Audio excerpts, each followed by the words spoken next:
Today's adventure brings us to Auburn, New Hampshire. We'll be going up to the fire tower on Mine Hill and looking for Devil's Den.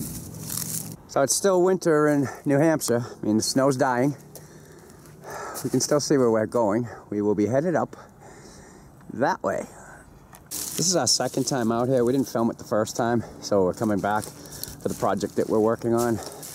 Last time there were leaves, so it didn't seem as wide open as it is right now.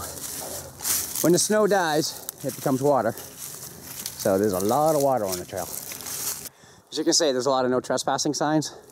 They will be to the left of you as you're going up the trail, and they continue throughout the trees.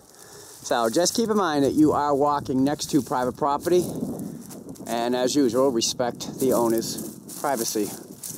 Okay, once you start seeing all the no trespassing signs off to your left, it won't be long before you come up to these stairs, which will bring you all the way up to where the fire tower used to stand.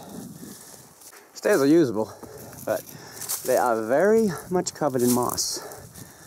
So use caution. When you get to the top of the hill, you'll be at 580 feet of elevation, and you'll see these 4 pillars that used to hold the fire tower. The fire tower first opened in 1940, and it was used through 1960. It was operated as a municipal wooden tower by the Manchester Waterworks. It was removed in 1989. And now that we've got to our destination, we're going to go to part 2. We're going to take a path that goes down around the back of it. We're going to go try to find Devil's Den Cave, not to be confused with the Devil's Den in Pawtuckaway State Park. Come on. That's probably hard to make out, but we're following a herd path.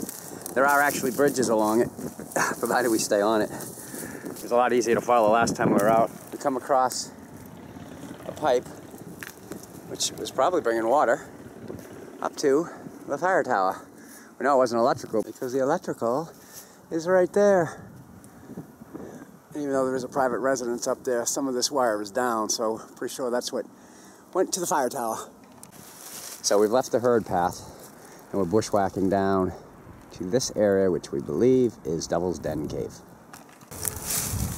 That goes down a little bit. In here. Oh, I don't want to tick off a rodent.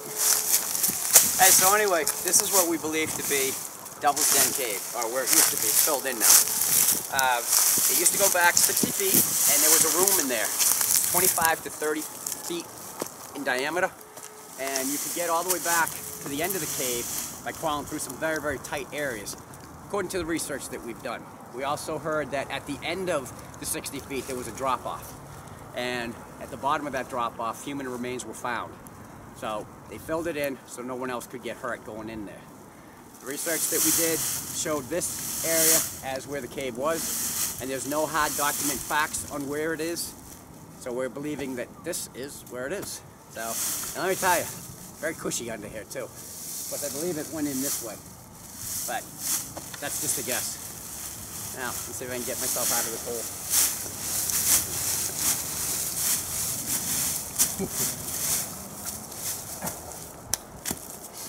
All right, I'm out. So, till our next adventure, the end.